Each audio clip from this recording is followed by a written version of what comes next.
प्रश्न, अस्तित्ववादी दर्शन में अस्तित्व शब्द का क्या विशेष आशय है, समझाइए। इसका मॉडल उत्तर इस प्रकार है। अस्तित्ववाद एग्जिस्ट शब्द के मूल अर्थ पर ध्यान देता है। इस अर्थ में एग्जिस्ट वह शब्द है जिसका अर्थ होता है आविर्भाव या उद्गमन, इमर्जिंग अथवा उभरना, उठ खड़ा होना, स्टैंडिंग आउट। यह बाहर निकलने, उभरने की प्रक्रिया है। अतः जो अस्तित्ववान है वह अपने में अपने से उभरता रहता है, सदा आविर्भावित होता रहता है। किंतु तब तो इस प्रक्रिया में उभरने की, उद्गमन की अनुभूति का होना भी अनिवार्य है, क्योंकि उभरने की प्रक्रिया यदि अनुभूत न हुई तो यह पता ही नहीं चलेगा कि उभरने की प्रक्रिया चल रही है। अतः इस अर्थ में अस्तित्व का अर्थ है अस्तित्व की अनुभूति के साथ उभरते रहना, सदा आविर्भावित होते रहना। स्पष्ट है कि इस अर्थ में कोई अचेतन वस्तु अस्तित्ववान नहीं हो सकती। इस अर्थ में केवल चेतन मानव अस्तित्ववान हो सकता है, क्योंकि केवल मानव को ही सत्य की अनुभूति होती रह सकती है कि वह अपने से उभर रहा है। तो अस्तित्व शब्द के मूल अर्थ में केवल मानव अस्तित्ववान है। अतः अस्तित्ववाद को मानव केंद्रित विचार होना ही है।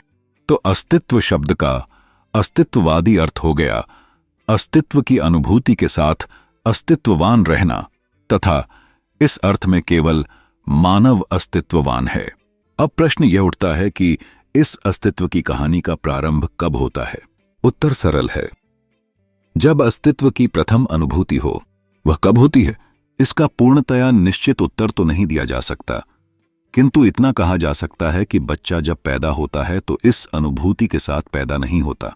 अस्तित्ववाद इसे स्वीकारता है, तथा इसी कारण वह कहता है कि नवजात शिशु अस्तित्व के अस्तित्ववादी अर्थ में अस्तित्ववान नहीं, एक प्रकार से यह मानव भी नहीं है।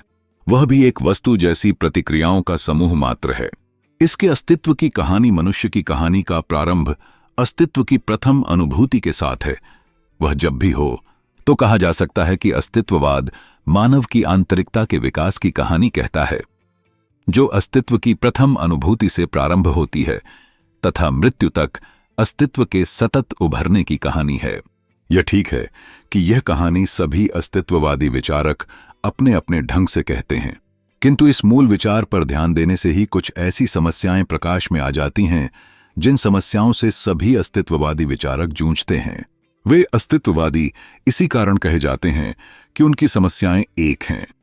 कुछ ऐसे विचार विषय, थीम्स हैं जो इन सभी विचारकों के विचार में चर्चित हैं। रोचक तथ्य है कि उस प्रकार के प्राय सभी विषय अस्तित्व शब्द के ऊपर बताए मूलार्थ में ही निहित हैं, उसी से निकल आते हैं। अस्तित्ववाद अपने सभी रूपों में उन समस्त सामाजिक, बौद्धिक विचारधारा, व्यवहार और शक्तियों का विरोध करता है जो व्यक्ति की स्वतंत्रता को नष्ट करते हैं। वह हमारा ध्यान हमारी आंतरिक व्यक्तिनिष्ठ अस्तित्वपरक समस्याओं की ओर आकर्षित करता है। यह मनुष्य की व्यक्तिगत कुंठा, पीड़ा, उसका दुर्भाग्य, उसका त्रासद, उसकी अर्थहीनता और सारहीनता की ओर ध्यान खींचता है। हमारे सामने ऐसे वास्तविक व्यक्ति का चित्र खींचता है जो पूर्ण रूप में अकेला, एकांत में खड़ा, अर्थहीन शून्य में ताक रहा है। यह दर्शन हमें यह स्वीकार करने को विवश करना है कि किस प्रकार हताशा की कुंठा हम में शक्ति की इच्छा या महत्वाकांक्षा को जन्म देती है।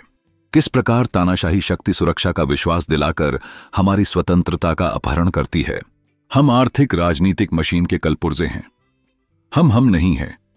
हमारा स्व से विलगाव हो चुका है। हम अपनी पहचान खो चुके हैं।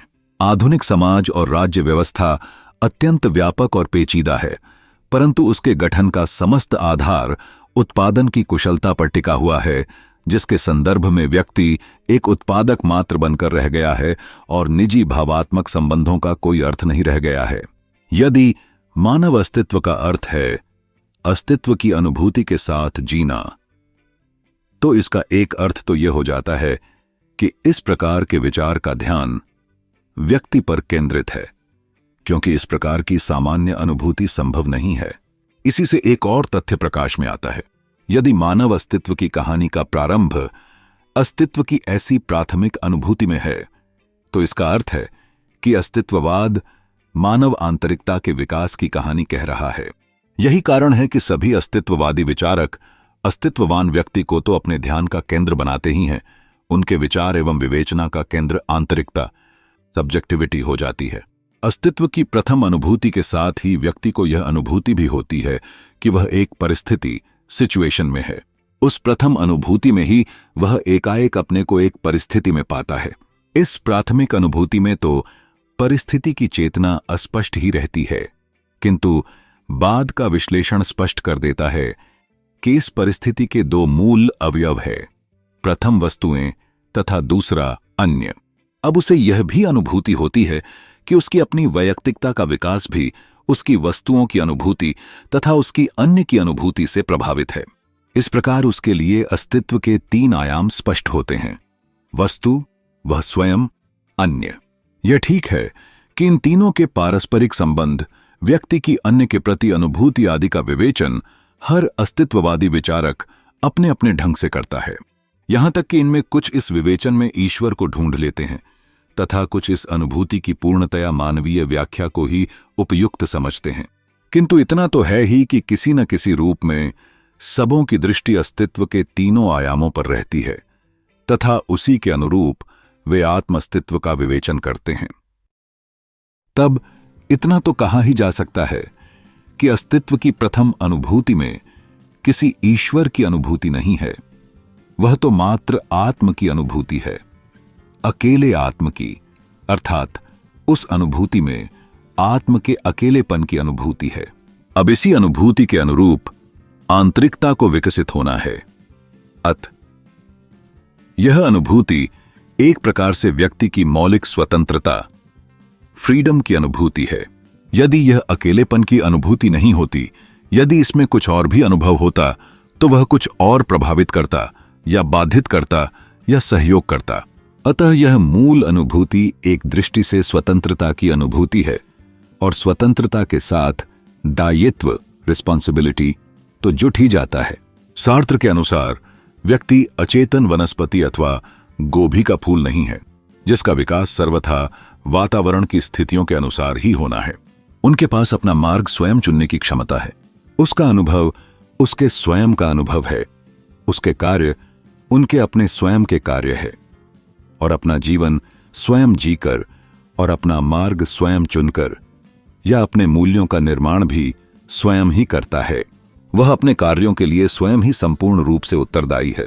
फलतः अस्तित्ववादी विचारकों के विचार के लिए एक बड़ा रोचक विषय बन जाता है स्वतंत्रता एवं दायित्व।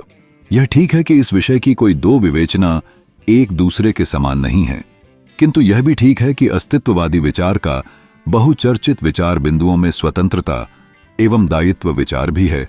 स्वतंत्रता के विचार के साथ अनिवार्यतः स्वतंत्रता के निर्वाह का प्रश्न जुटा है। प्रश्न है कि हम इस मौलिक स्वतंत्रता की पूर्ण चेतना में इसके अनुरूप कार्य करते हैं अथवा इस स्वतंत्रता से यथासंभव भागने की चेष्टा करते हैं। इसी आधार पर इन विचारकों ने प्रामाणिक जीवन, ऑथेंटिक एग्जिस्टेंस तथा अप्रामाणिक जीवन, इनऑथेंटिक एग्जिस्टेंस में अंतर किया है तथा दोनों प्रकार के जीवन के विकास एवं प्रवाह की दिशा पर भी विचार किया है। कुछ विचारकों ने प्रामाणिक जीवन की परिणति आस्था एवं ईश्वर विश्वास में ढूंढी है तथा कुछ लोगों ने प्रामाणिक जीवन का इसके साथ जुटी हुई चिंता एवं अन्य सभी साहचर्यों के साथ स्वीकारा है। अप्रामाणिक जीवन के चित्रण में भी आधुनिक जीवन की विसंगतियों को प्रकाश में लाया है। इस प्रकार यह विषय भी अस्तित्ववाद का केंद्रीय विषय है तथा इसकी विवेचना में अस्तित्ववाद आधुनिक जीवन के हार पक्ष का बड़ा सफल चित्रण कर पाता है। इसी संदर्भ में अस्तित्ववाद में, मूलतः निरीश्वरवादी अस्तित्ववाद में, एक अन्य विचार का उल्लेख बार बार होता रहा है, वह है शून्यता, नथिंगनेस।